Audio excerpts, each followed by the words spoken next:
우리는 어떤 것을 내 것이라 여기며 그 안에 나를 더딥힌다.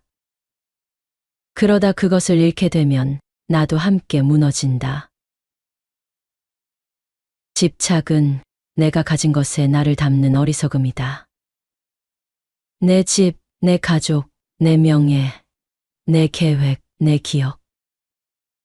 그 모든 것들에 나를 걸어두었기에 하나라도 흔들리면 나는 나를 잃고 만다. 부처님은 말씀하셨다. 집착은 괴로움의 뿌리이고 놓아버림은 해탈의 시작이다. 옛날 한 부자가 있었다. 그는 자신이 가진 돈을 누구에게도 들키지 않으려 하여 모든 재물을 몰래 땅속에 파묻어 두었다. 매일 밤 몰래 나가 그 자리를 들여다보며 이게 다 내 것이다. 절대 누구에게도 주지 않을 것이다 하고 다짐했다.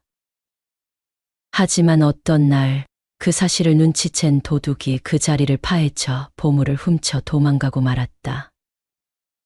그 사실을 알게 된 부자는 그 자리에 주저앉아 통곡했다. 내가 얼마나 아끼고 지켰는데 아무것도 쓰지 못하고 빼앗기다니. 나는 이제 무엇으로 살란 말인가? 그 광경을 본 부처님이 말씀하셨다.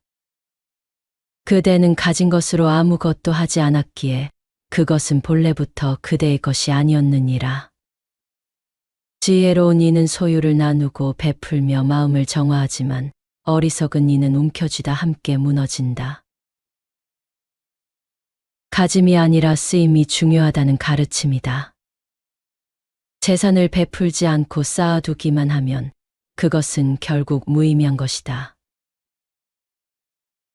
현대 사회에서는 맥시멀리스트라 불리는 삶의 방식이 있다.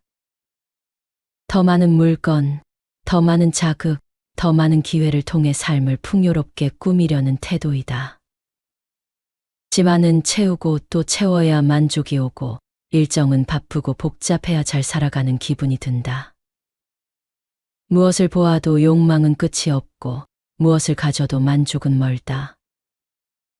맥시멀리스트들은 더 많이 가질수록 삶이 윤택해진다고 생각한다.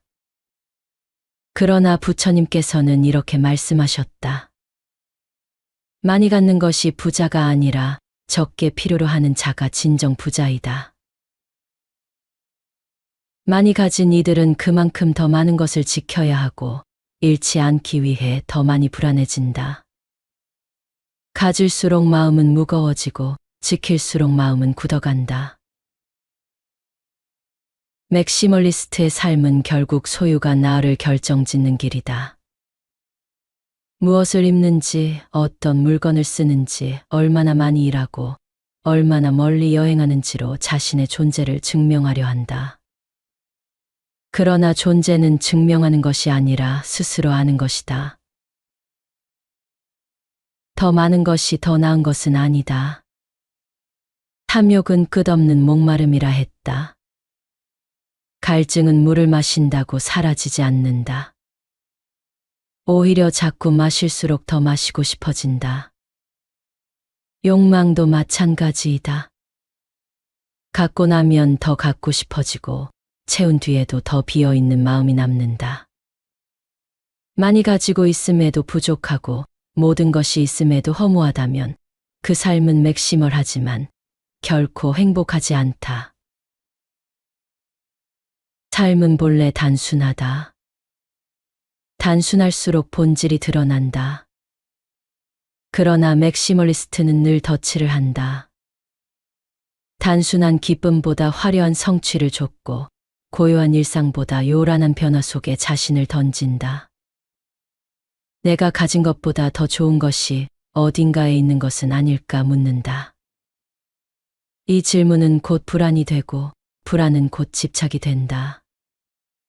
그리하여 많이 가지는 삶은 마음이 부유하는 삶이 되기 쉽다.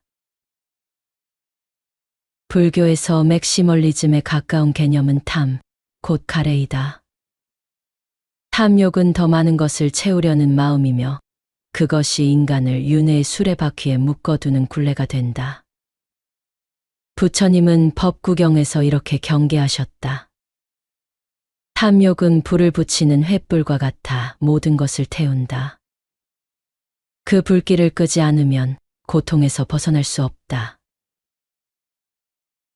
끊임없이 덜을 추구하는 삶은 결코 만족을 주지 않는다. 오히려 불안과 분노, 두려움을 쌓아 올리는 결과를 낳는다. 그것이 불교에서 말하는 중생의 삶, 즉 고통을 되풀이하는 삶이다. 진정한 삶은 덜 가지는 용기에서 비롯된다. 지족, 곧 족함을 아는 마음은 더 이상을 추구하지 않는 가장 근본적인 해탈의 시작이다. 많이 가지는 사람이 더 나은 삶을 사는 것이 아니라 덜 가지고도 마음이 흐트러지지 않는 사람이 더 자유롭다. 만약 지금 맥시멀리스트의 삶을 살아가는 이가 있다면 그들을 탓하거나 흉보려는 것이 아니다. 오히려 그 마음을 모르는 이는 없을 것이다. 우리 모두는 불완전함에서 비롯된 갈망으로 살아간다. 그러나 그 갈망이 나를 지배하게 두면 나는 나로 살 수 없다. 그때부터는 가진 것들이 나를 끌고 가고 물건이 나의 기분을 결정짓고 타인의 시선이 나의 자존감을 결정한다. 이 얼마나 힘겹고 외로운 삶인가. 경전에 따르면 부처님은 출가 이후 극히 최소한의 물건만을 지니고 생활하셨다고 전해진다. 대표적으로 사무이, 즉 세 벌의 옷, 그리고 바루, 즉 공양을 받는 그릇이다. 이 옷들마저도 부처님이나 제자들이 죽은 이들에 버려진 천 조각이나 헌 옷을 주워 기워 만든 것이 많았고 사치나 치장을 철저히 배제하고 단순하고 청결한 상태로만 유지되었다. 또한 바루는 남이 준 음식을 받되 스스로는 음식을 준비하거나 고르지 않았다고 한다. 부처님이 말씀하셨다. 나는 세 가지 옷과 하나의 바루로 만족한다. 이외에 어떤 것도 내게 필요하지 않다. 그리고 이렇게 덧붙이셨다. 비구들이여, 너희는 이 세상에서 마치 하늘을 나는 새처럼 살아야 한다. 새는 날 때 오직 두 날개와 깃털만으로 충분하니라. 너무 많은 짐은 너희를 자유롭지 못하게 한다. 우리 모두가 출가 수행자가 될 수는 없다. 하지만 수행자의 정신을 따를 수는 있다. 우리는 가족도 있고 직업도 있으며 사회 속에서 다양한 역할을 수행하며 살아간다. 그러니 부처님처럼 극단적으로 단순한 소유만으로 살아가기는 어려울 수도 있다. 하지만 중요한 것은 무엇을 가지고 있느냐가 아니라 그것을 어떻게 대하고 마음을 어떻게 쓰느냐이다. 예를 들어 옷이 많더라도 이 옷은 나의 격을 높여주는 것이라며 우쭐하지 않고 차를 몰더라도 이 차가 내 인생의 가치를 증명해 준다고 믿지 않는다면 이런 이들은 소유를 초월한 삶을 사는 것이다. 지금 우리네 삶은 단지 물건이 많아서 무거운 것이 아니다. 오히려 그 물건에 우리가 얼마나 많은 의미를 얻는가가 마음을 무겁게 만든다. 가령 어떤 사람은 한 벌의 명품 옷을 사회적 성공의 상징으로 여긴다. 다른 사람은 자동차 한 대를 자신의 능력이라 믿고 또 누군가는 집안의 노인 가구 하나에도 추억과 감정의 기억을 얽어놓는다. 그 물건이 사라지는 것이 괴로운 이유는 단지 그것이 비싸거나 유용해서가 아니라 내가 거기에 얹어둔 나라는 이미지가 함께 무너지기 때문이다. 책상은 그냥 나무이고 시계는 그냥 도구이다. 하지만 우리는 그 책상에 첫 월급으로 산 것, 내 꿈의 시작이 담긴 것 같은 이야기를 덧입힌다. 그 순간부터 그것은 단순한 사물이 아니라 마음의 무게를 얹은 상징이 된다. 그래서 쉽게 버릴 수 없고 잃을 수 없으며 잊지 못하게 된다. 문제는 그런 식으로 너무 많은 물건에 의미를 부여하다 보면 그 물건이 아니라 의미가 삶을 무겁게 만든다는 것이다. 물건은 가벼운데 오히려 그 의미가 무겁다. 우리가 의미라고 믿는 것은 대부분 마음이 만들어낸 허상이다. 그 의미에 너무 깊이 매달릴수록 우리는 현실보다 상징에 갇히고 지금보다 과거와 미래에 휘둘리게 된다. 비움은 의미를 내려놓는 연습이다. 그러므로 진짜 비움이란 단지 물건을 줄이는 일이 아니라 그 물건에 내가 얹어둔 의미와 집착을 내려놓는 일이다.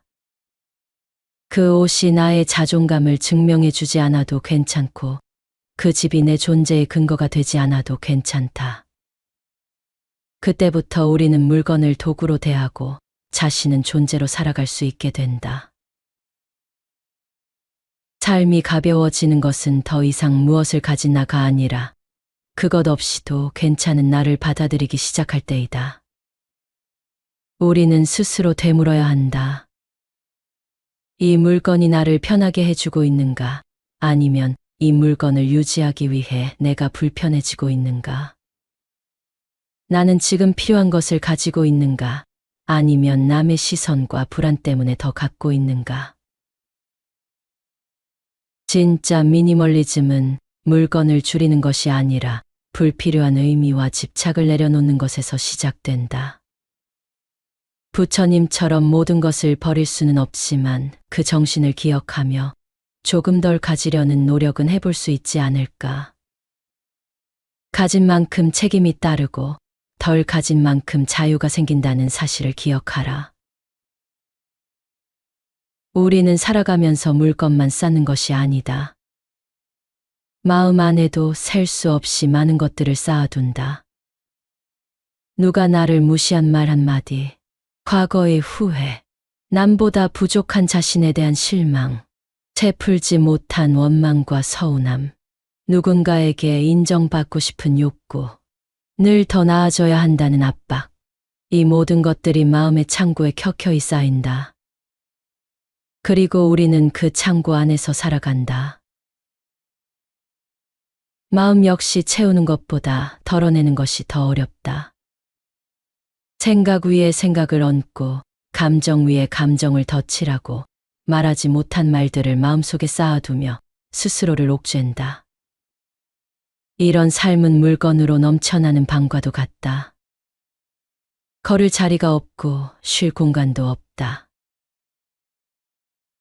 마음이 어지러운 이유는 너무 많은 것을 마음에 쌓아두었기 때문이다. 덜어내야 진짜 나를 만난다. 진정한 나는 화려한 감정 뒤에 있는 것이 아니라 비워낸 뒤에야 드러나는 고요한 자리에 있다. 생각이 잠잠해졌을 때, 원망도 기대도 조용해졌을 때, 그때서야 비로소 내 마음의 본래 모습이 고요히 모습을 드러낸다. 그것이 바로 얽매이지 않는 마음, 맑고 밝은 마음이다. 그것이 곧 무심이다. 물건이든 마음이든 그 비움의 끝자락에서 비로소 우리는 나라는 존재의 조용한 중심에 다다르게 된다. 삶의 주인공 자리를 집착에게 빼앗긴 채 살아가고 있진 않은가. 아끼던 물건이 하나 없어졌다고 한마디 말에 마음이 찢겨진다고 그렇게 연약하게 내가 무너지는 이유는 나라는 존재의 중심을 바깥에 걸어두었기 때문이다. 어디서 무엇을 하든 주인처럼 하라. 가는 곳마다 객으로 머무는 사람은 영원한 객이다. 내 삶의 주인은 나다. 그 어떤 대상에도 끌려가지 않고 그 어떤 물건에도 눌리지 않고 그 어떤 사람에게도 나를 잃지 않고 살아가는 것. 그것이 주체적인 인생이고 비로소 나다운 삶이다. 삶은 결국 비움의 연습이다. 하루하루 쌓는 것이 아니라 덜어내는 일이다. 그 덜어냄 속에 진짜 나가 보인다. 덜어내고 나서야 나는 더 깊어진다. 마치 산이 높아지려면 골이 깊어야 하듯 마음이 깊어지려면 먼저 가벼워야 한다. 욕심에 손을 펴고 마음의 창을 열며 오늘 하루를 덜어내는 연습을 해본다. 비 오면 비 올수록 나는 더욱 나다워질 것이다.